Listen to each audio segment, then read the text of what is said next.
पोषक तत्व नहीं है। क्या बोलते हैं रेखा कुमारी, जिंक है क्या? आयोडीन है क्या? नहीं है, यही है आंसर। कौन सा लघु पोषक तत्व होगा? एमओ। टेबल से चाट लेना। गुरु पोषक तत्व कौन है? पी और सी ए। द्वितीय गुरु पोषक तत्व कौन है? M G. जिंक की अल्पता से कौन सा? खैरा। गोभी का ब्यूटेल मॉलिब्डेनम। ठीक, चल जाएगा। अब डालो नोट। अभी तक तो मैंने मोटे मोटी बात लिखी, अब छोटी छोटी लिख रहा हूं। छोटी छोटी बातें ही पूछता कई बार। बताओ निम्न में से कौन से क्रांतिक तत्व हैं? पहली बार सुन रहे हैं क्या? निम्न में से कौन सा जीव द्रव्यी तत्व हैं? निम्न में से कौन से संतुलनकारी तत्व हैं? ऐसे प्रश्न भी आते हैं, हमें पता तो होना चाहिए। तो लिखो भैया, मृदा विहीन खेती। मृदा विहीन खेती क्या कहलाता है? अरे क्वेश्चन आता है, मृदा विहीन खेती है। अरे मृदा विहीन खेती जिसमें मिट्टी का उपयोग नहीं किया जाता। आजकल नई खूब चल रही तकनीकी, इसमें छोटे छोटे पात्र लेकर उसमें पोषक माध्यम रखकर पौधे उगा देते हैं। बताओ काहे में उगा रहे हैं? पानी में, तरल में। और तरल में उगाना क्या कहलाता है? हाइड्रोपोनिक्स। अरे नाम सुना है क्या हाइड्रोपोनिक्स? मृदा विहीन खेती क्या कहलाती है? हाइड्रोपोनिक्स। हाइड्रोपोनिक्स। तो प्रश्न पूछेगा मृदा विहीन खेती, सोइल लेस कल्चर क्या कहलाता है? हाइड्रोपोनिक्स। ठीक है, अब मैं आपसे दो चार बातें और लिख रहा हूं, लिखते चलो। देखो क्रांतिक तत्व, देखो क्रांतिक तत्व, क्रांतिक तत्व लिखो एनपीके। ये एनपीके क्या होते हैं? तो सुनो भैया, क्रांतिक का मतलब क्या है? कि सामान्य अवस्था में ऐसे तत्व जिनकी मिट्टी में हमेशा कमी रहती है क्या कहलाते हैं? क्रांतिक तत्व। बताओ भैया, मिट्टी में सामान्यतः किसकी कमी रहती है? नाइट्रोजन की कमी रहती है क्या? तो चंचल, जब नाइट्रोजन की कमी होती है तो किसान क्या करता है? बोरी को खोलकर उसमें नाइट्रोजन के रूप में यूरिया को छिड़क देता है। सही है। फास्फोरस की कमी रहती है क्या? हाँ, इसीलिए क्या करता है किसान? डीएपी डाल देता है। सही है, समझ रहे ना? तो ऐसे तत्व जिनकी मिट्टी में कमी होती है, ऐसे तत्वों को क्रांतिक तत्व कहा जाता है। और इन क्रांतिक तत्वों में कौन आता है? एनपीके। नेक्स्ट को फ्रेमवर्क तत्व। फ्रेमवर्क तत्व मतलब ऐसे तत्व जो कि किसी भी सजीव का ढांचा बनाते हैं। ढांचा कौन बनाता है? CHO। फ्रेमवर्क तत्व कौन है? CHO। नेक्स्ट देखो जीव द्रव्यी तत्व। जीव द्रव्यी तत्व, जीव द्रव्यी तत्व कौन सा है? लिखो NPS। NPS, nitrogen, phosphorus, sulphur. Next लिखो संतुलनकारी तत्व। संतुलनकारी तत्व देखो कैल्शियम, मैग्नीशियम, पोटेशियम।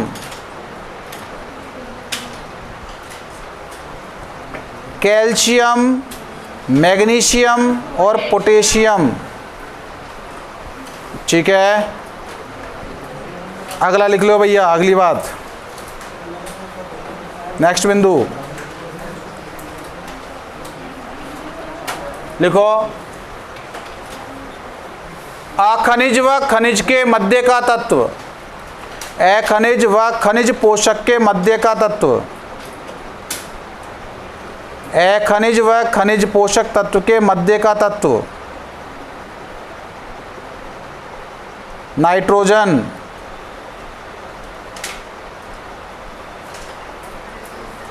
नेक्स्ट लिखो, लघु व गुरु पोषक तत्वों के मध्य का तत्व।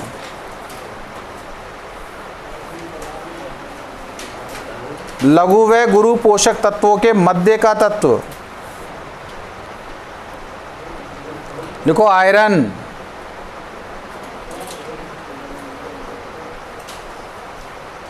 आयरन।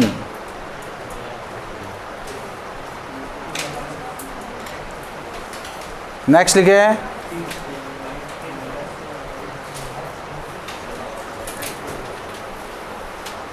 बीजों के अंकुरण के लिए आवश्यक तत्व। बीजों के अंकुरण के लिए आवश्यक तत्व लिखो, फास्फोरस।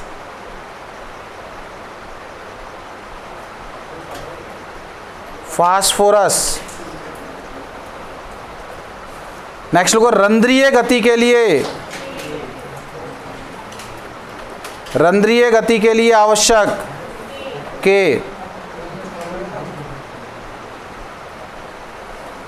नेक्स्ट लिखो, कोशिका की स्फीतिता के लिए आवश्यक, फुलावट के लिए। कोशिका की स्फीतिता के लिए आवश्यक के। कोशिका की स्फीतिता के लिए आवश्यक के।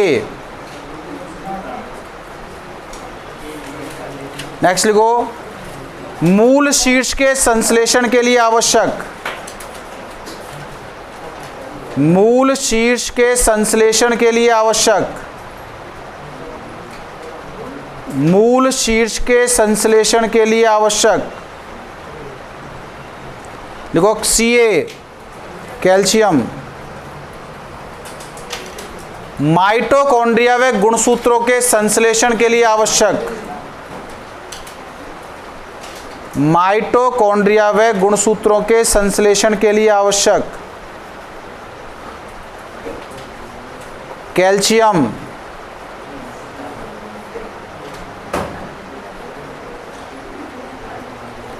राइबोसोम के निर्माण के लिए आवश्यक।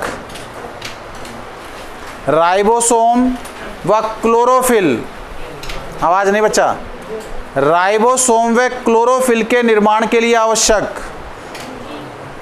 मैग्नीशियम। राइबोसोम व क्लोरोफिल के निर्माण के लिए आवश्यक मैग्नीशियम। आवाज नहीं। नेक्स्ट लिखो, बीजों में तेल की मात्रा बढ़ाने में। बीजों में तेल की मात्रा को बढ़ाने में आवश्यक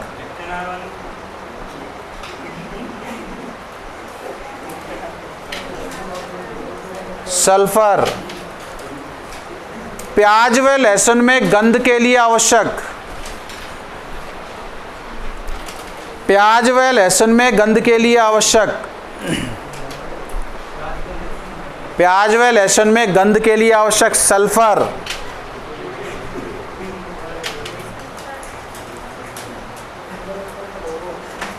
पराग कणों के अंकुरण के लिए आवश्यक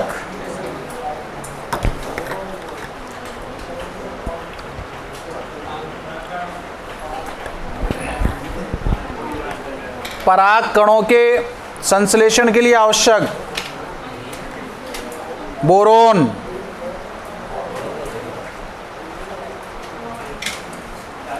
बोरोन। नेक्स्ट लिखो, ऑक्सिन। ये क्वेश्चन खूब आता है। ऑक्सिन, ऑक्सिन को लिख लिखना IAA, सुना है ना, इंडोल एसिटिक एसिड के संश्लेषण के लिए आवश्यक जिंक। ऑक्सिन आ चुका जेट में, के संश्लेषण के लिए आवश्यक जिंक।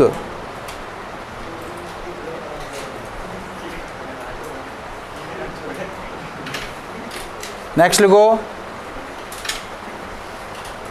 विटामिन सी के संश्लेषण के लिए आवश्यक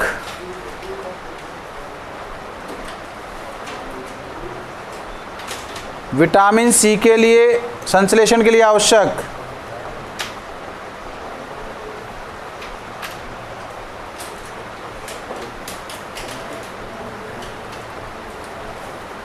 लिखो मॉलिबेडेनम एमओ।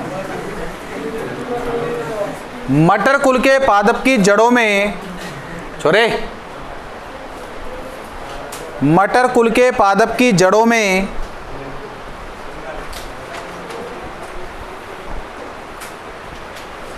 नाइट्रोजन नहीं, मटर कुल के पादप की जड़ों में मूल गुलिका निर्माण, मूल में गांठें बनती है ना, मूल गुलिका निर्माण, गांठें बनती है ना मटर कुल के पादप की जड़ों में, वह नाइट्रोजन स्थिरीकरण में आवश्यक, नाइट्रोजन स्थिरीकरण में आवश्यक, लिखो मॉलिबेडेनम, मॉलिबेडेनम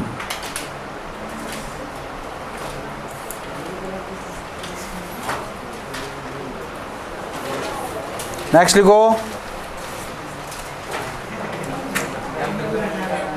विटामिन B12 के संश्लेषण में आवश्यक, विटामिन B12 के संश्लेषण में आवश्यक कौन सा आएगा? कोबाल्ट।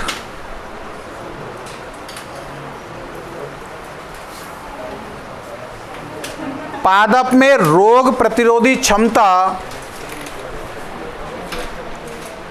पादप में रोग प्रतिरोधी क्षमता उत्पन्न करने में आवश्यक सिलिकॉन। ये निकोलस वाली बात कर रहा हूं। रोग प्रतिरोधक क्षमता उत्पन्न करने में आवश्यक कौन? सिलिकॉन। ठीक। वाष्पोत्सर्जन की दर को घटाने में आवश्यक, वाष्पोत्सर्जन की दर को घटाने में आवश्यक सिलिकॉन। वाष्पोत्सर्जन की दर को घटाने में आवश्यक सिलिकॉन। टाइम कितना हो गया? 12:46। अरे अबे तो 1 घंटा है। हेडिंग डाल दो। हाँ जे खत्म, चैप्टर समाप्त। इतना पढ़ लो काम चल जाएगा। पढ़ लोगे ना इतना तो वेरी गुड। हेडिंग डाल दे वृद्धि, वृद्धि व वृद्धि नियामक। अगला चैप्टर है वृद्धि व वृद्धि नियामक। पन्ने नहीं गिने, पन्ने नहीं गिने। वृद्धि व वृद्धि नियामक,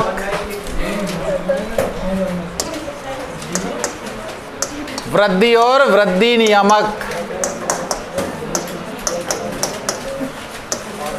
ग्रोथ एंड ग्रोथ रेगुलेटर। हाँ बच्चों, जितने बच्चे बैठे हुए हैं बहुत खुशी की बात है, आप लोगों ने क्या है कि सपोर्ट कर रहे हैं, साथ दे रहे हैं, तो हम जीत जरूर जाएंगे। आपने देखा होगा जब मैंने क्या रेस होती है ना, सुन ले, दौड़ होती है तो दौड़ 2 तरीके की होती है।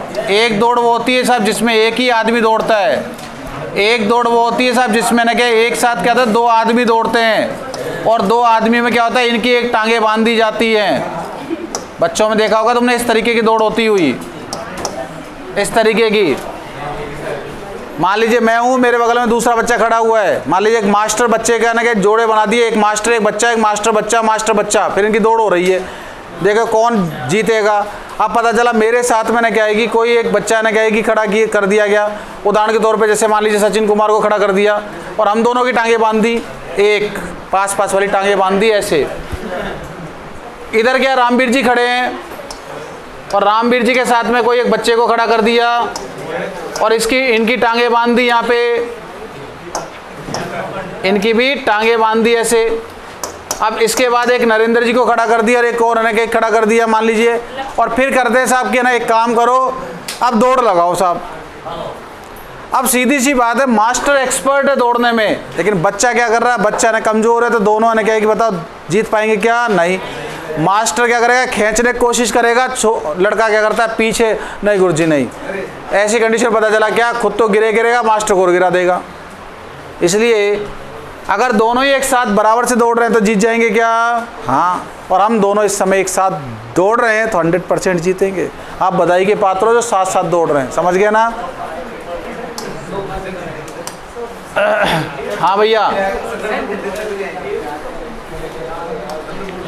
बेटा एक बात बता, सुन ले, क्या नाम है आपका? नाम भी मोहित है क्या? चलो भैया जी, मोहित कुमार से हम बात कर रहे हैं। मोहित एक बात बताओ, वृद्धि किसे कहते हैं? वृद्धि किसे कहते हैं? वृद्धि खड़े होकर बता दो, कोई दिक्कत नहीं। वृद्धि किसे कहते हैं?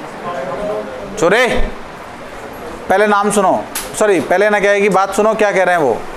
सम्मान देना सीखो दूसरों को। जब है ना क्या आपसे पूछूंगा तो फिर है ना क्या आपको सम्मान वो देंगे, शांति से सुनेंगे आपकी बात को। क्या कहना चाह रहे बेटा, जोर से बताओ आप। Very good.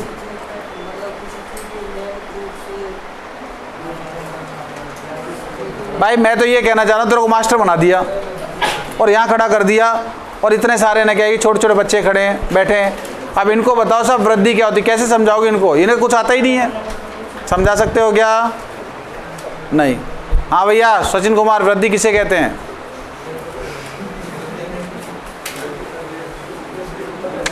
हाँ रूपा कुमारी,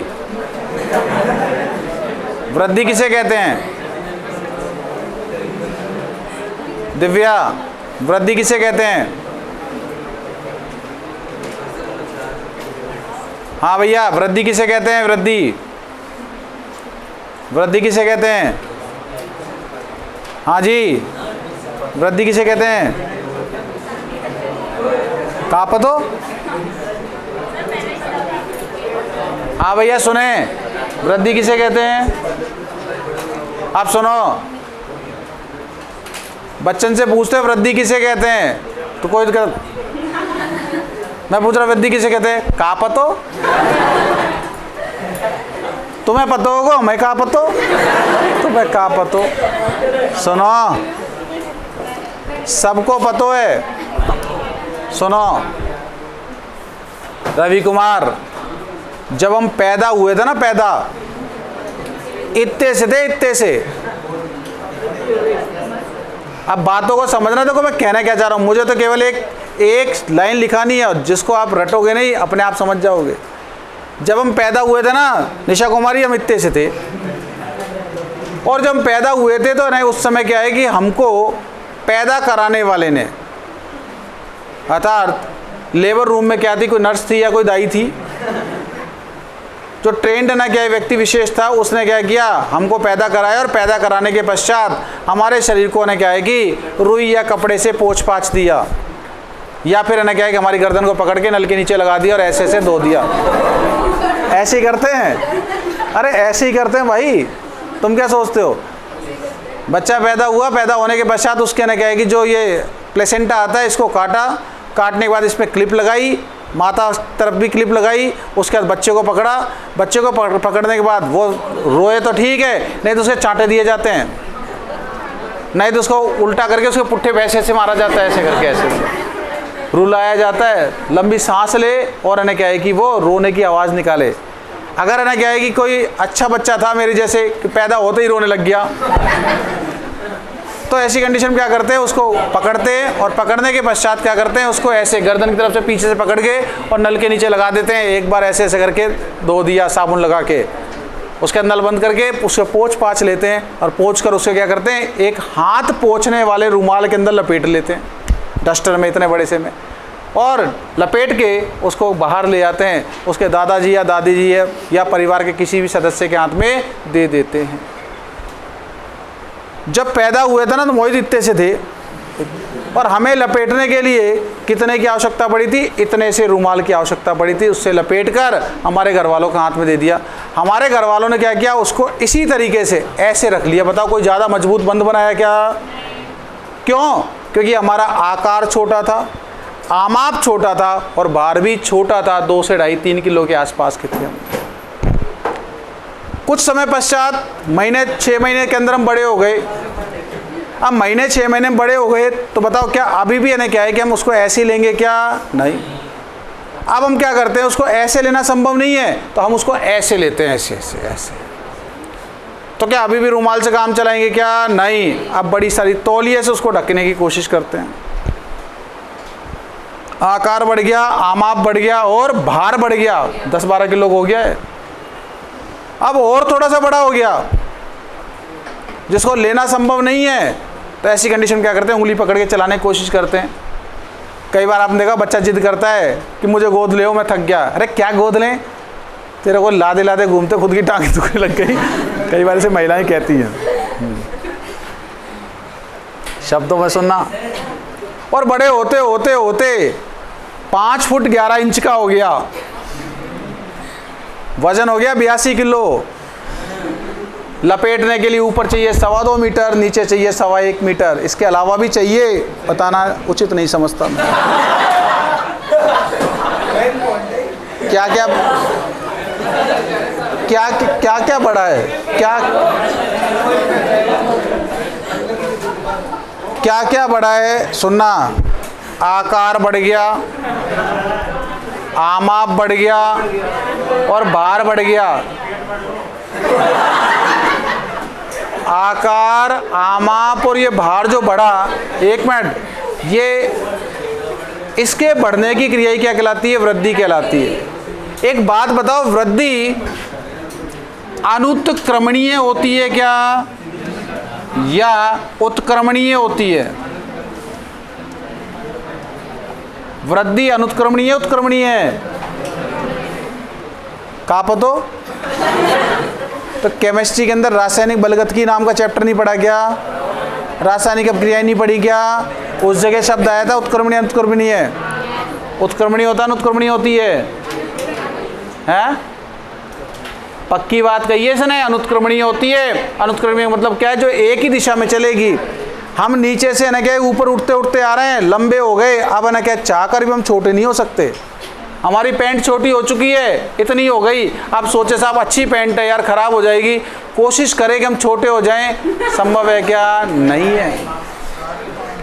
समझने की कोशिश करें। मैं कहना क्या चाह रहा हूं, वृद्धि क्या है? सजीव के आकार, आमाप तथा भार में हुआ एक दिशा में हो रहा है अनुत्क्रमणीय परिवर्तन क्या कहलाती है? वृद्धि कहलाती है। बच्चों सुनना मेरी बात गौर करके। वृद्धि में हमेशा आकार बढ़ेगा, हाँ। आमाप बढ़ेगा, हाँ। भार बढ़ेगा क्या? हाँ हाँ हाँ हाँ। भार में बढ़ोतरी भी हो सकती है, भार में घटोतरी भी हो सकती है। जिसका जीता जाता उदाहरण तुमने बीजों में देखा होगा। जब बीज हमारे पास है तो बिल्कुल कैसा है? हार्ड है। चने का बीज देखो बिल्कुल ठोस है। चने के बीज को अपन ने पानी में डाला, पानी को सोखा, अभी भी ठोस है। लेकिन जब उसको मिट्टी में डाला तो मिट्टी में डालने के पश्चात उसमें से क्या हुआ? अंकुरण होना शुरू हो गया। बीज ने क्या किया? बीज ने अंकुरण दर्शा दिया। ले साहब, बीज ने क्या किया? ये हमारे पास चने का बीज था, इस तरीके से मिट्टी में पड़ा हुआ था, मिट्टी में पड़ा इसने क्या किया? अंकुरण दिखाया। इस तरीके से आप देखने की कोशिश करना, इसने ऐसे अंकुरण करना शुरू कर दिया बीज ने। आपने कभी देखा हो नीचे की तरफ क्या होता है? ऐसी जड़ें निकलने लग जाती हैं, ठीक है। अब जैसे छोटा सा किल्ला निकला, किल्ला निकलते ही आप मिट्टी में क्या करें? उंगली डाल के और है क्या है कि कुरेद कर इस बीज को बाहर निकालो। पेड़ भी निकल आया, बीज भी निकल आया। और जब बीज को आप दबा के देखेंगे तो आपको ऐसा लगता है बीज अंदर से पोला हो गया है। देखा है क्या?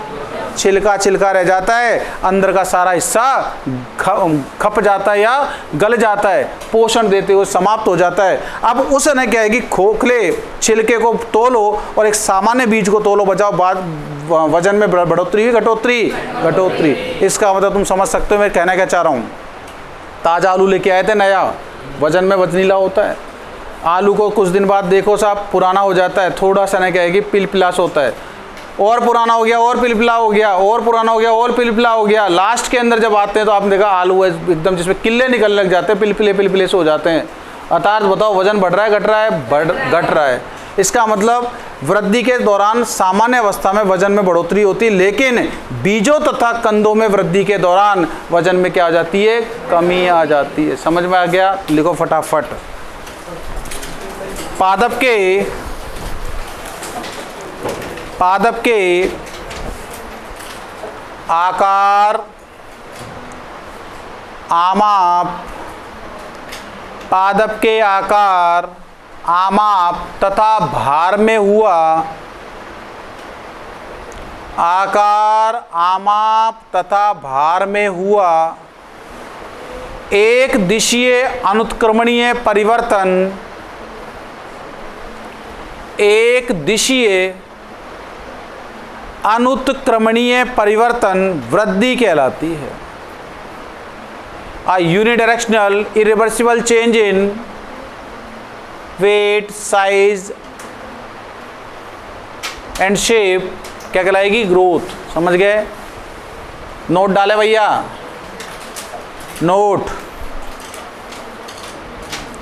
में लिखो, बीजों तथा कंदों में वृद्धि के समय, बीजों तथा कंदों में वृद्धि के समय भार में कमी आ जाती है, भार में कमी आ जाती है। हेडिंग डालो, वृद्धि के चरण।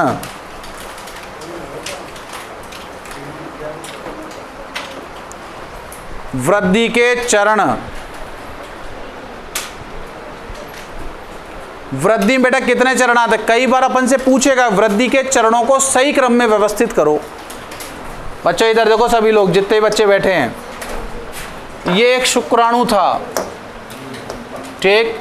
मैं तो मेरी बात कर रहा हूं, मैं कैसे पैदा हुआ था बता रहा हूं आपको, और मैं क्या पैदा हुआ, ऐसे सारे पैदा हुए हैं, तो तुम अपने बारे में समझ लेना कि तुम कैसे पैदा हुए, बता रहा हूं यहाँ पे। एक शुक्राणु था, इस शुक्राणु ने क्या किया, मौका लगने पर अंडाणु के साथ संपर्क साध लिया। सही है? संपर्क साधने के पश्चात ये एन मिलकर क्या हो गया, इसने क्या किया, एक कोशिका का निर्माण कर दिया, जिसे कहते हैं युग्मनज। क्या बन गया, ये 2n बन गया। सही है?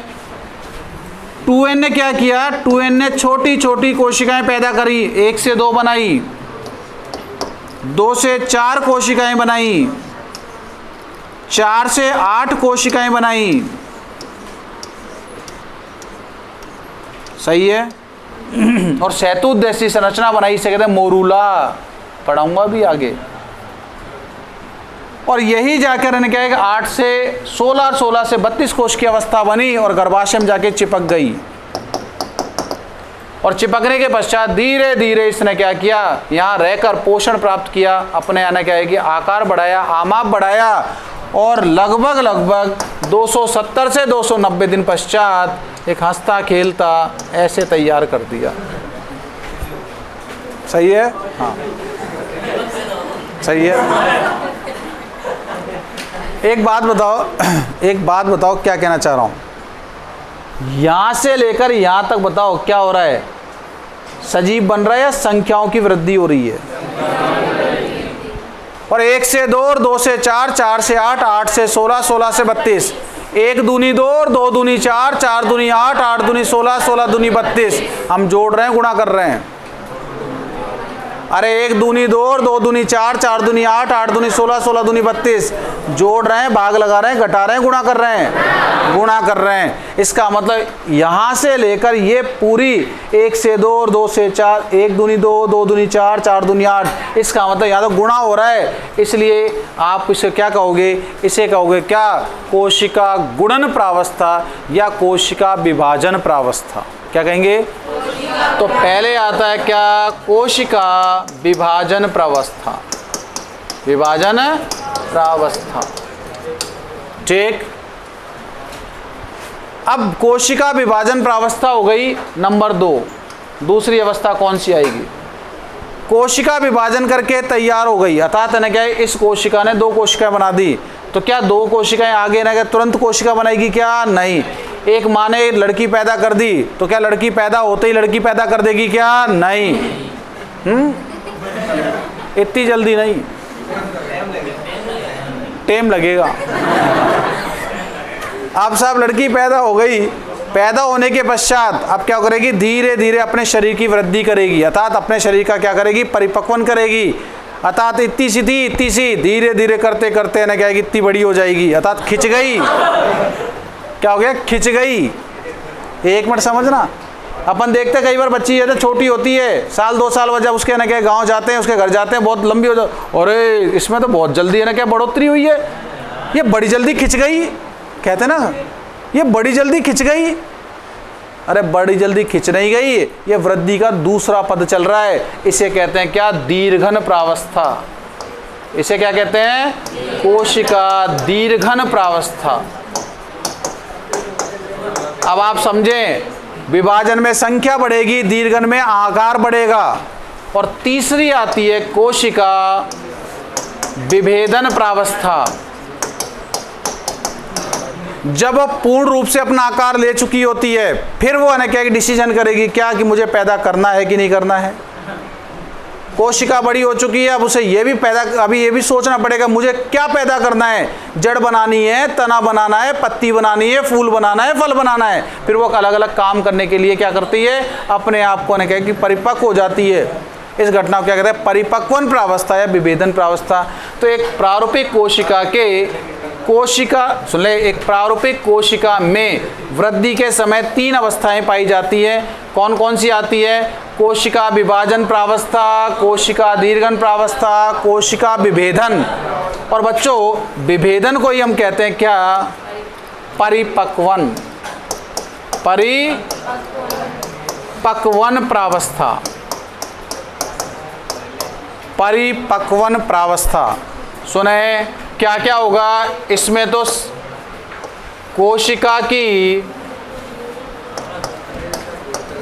कोशिका की संख्या में बढ़ोतरी होगी। क्या होगी यहाँ पे,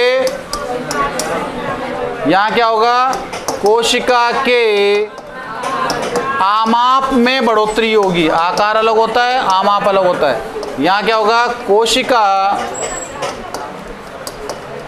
विभिन्न कार्य हेतु क्या हो जाएगी, तैयार हो जाएगी।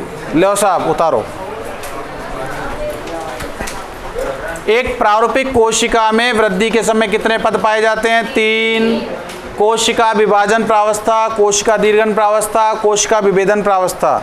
विभाजन में संख्या बढ़ेगी, दीर्घन के अंदर आमाप बढ़ेगा, और विभेदन में क्या हो जाएगा, कार्य करने की क्षमता आ जाएगी।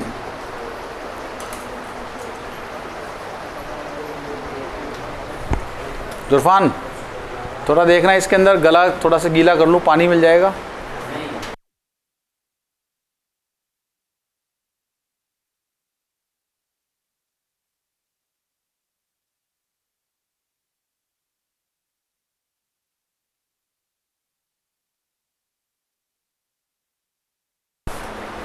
फटाफट लेके आना भैया। और आपको सही सलाह दूंगा, ये बच्चा इस बार ना बहुत अच्छी रैंक से पास होएगा, बहुत अच्छी रैंक से पास होगा।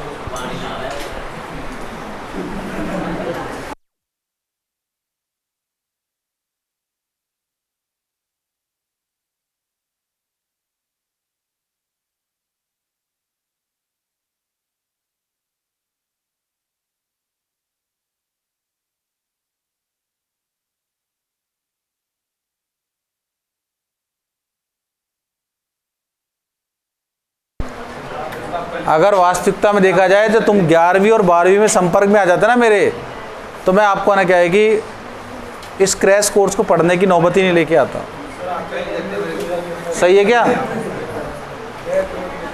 11वीं 12वीं में हम आपको पूरा तरीके से पढ़ा देते, झंझट ही खत्म हो जाता। अभी भी सूचना दे रहा हूँ, किसी का भाई, किसी की बहन, किसी का पड़ोस का कोई जानकार हो, कोई बच्चा 11वीं और 12वीं के अंदर साइंस लेना चाहता हो, तो आप चाहें तो उसको बेझिझक मेरा नंबर दे सकते हैं, और गारंटी के साथ 2 साल के अंदर कोई से भी एग्ज़ाम की बात करें, चाहे नीट हो, चाहे जेट हो, चाहे कोई सा भी हो, हर एग्ज़ाम में अपन पास कराने की गारंटी ले सकते हैं। स्पष्ट बात है।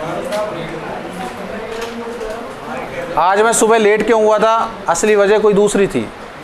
असली वजह ये थी कि साहब ने क्या है कि मैं मेरे दोनों बच्चों के पास बैठा था, मतलब बेटा इधर आओ, मैं उनको समझा रहा था, तो बड़ा वाला था ना क्या, लेटा हुआ था सुबह सुबह 8 साढ़े 8 बजे। मैं उठ जाए यार आलसी आदमी, अरे पापा यार समझा करो, आज लास्ट डे है, कल से स्कूल जाना है, तो आज सो लेने दो। मतलब सो लिया तू। फिर मैंने उसके पास गया, जाने के बाद मैंने उसके सिर पे हाथ फिराया।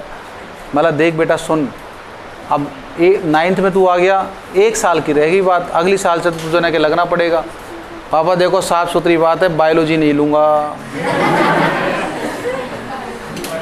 पहले ही कह रहा है। मतलब तू क्या करेगा? मैं साइंटिस्ट बनूंगा। अरे मतलब साइंटिस्ट क्या बनेगा?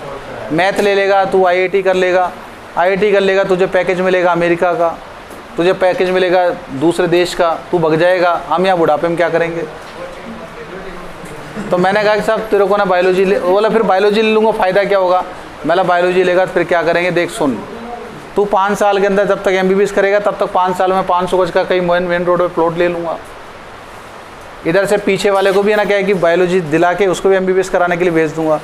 तुम 2 आ जाओगे, बढ़िया सा हॉस्पिटल खोलेंगे, एक चैम्बर खोलूँगा उसके अंदर मैनेजिंग डायरेक्टर का, और उस पर लिखूँगा डॉक्टर अमित कुमार शर्मा। ये साथ में चलती रहेगी। तुम पेशेंट देखते रहना, मैं वहाँ पर पूरा मैनेजमेंट देखता रहूँगा, और घर घर के मिलकर एक शानदार हॉस्पिटल चलाएंगे, बिल्कुल ईमानदारी से, ठगेंगे नहीं किसी को भी। अरे पापा तुम तो ऐसी बात करते हो। फिर मैंने मजाक में उसको कह ही दिया। उसकी मम्मी बैठी थी। मैंने ने क्या कि ये जब पढ़ने जाएंगे तो मैंने क्या 2 लड़कियां ढूंढ लूँगा जो डॉक्टर नहीं होंगी, अब 2 से 4 हो जाएंगे, हमें बाहर की आवश्यकता ही नहीं पड़ेगी। हाँ क्या हुआ? चलो बच्चों, क्या होता है देखो मैं बताऊं, कंपटीशन कोई मुश्किल नहीं है। आज बाय द वे मान लीजिए ना कि मैं मेरे बच्चों को ना क्या है कि बायोलॉजी दिलाता हूँ 11th 12th में, तो ये कन्फर्म है कि साहब नीट तो कन्फर्म निकालेंगे। ये तो 100%। क्यों? बायोलॉजी में रुकने नहीं दूंगा उसको, क्योंकि मोटा वेटेज ही सीखा था 50%, फिजिक्स केमिस्ट्री में उसके ऊपर ध्यान रख के चलेंगे, निकल सकता है आराम से। निकल जाए तो बहुत खुशी की बात है। 1 साल चांस देंगे नीट का, नहीं होए तो ठीक है, क्या है 30-40 लाख रुपए लगेगा, भेज देंगे उसको कहीं ना कहीं, ऑस्ट्रेलिया, रशिया, न्यूजीलैंड, कहीं ना कहीं भेज देंगे।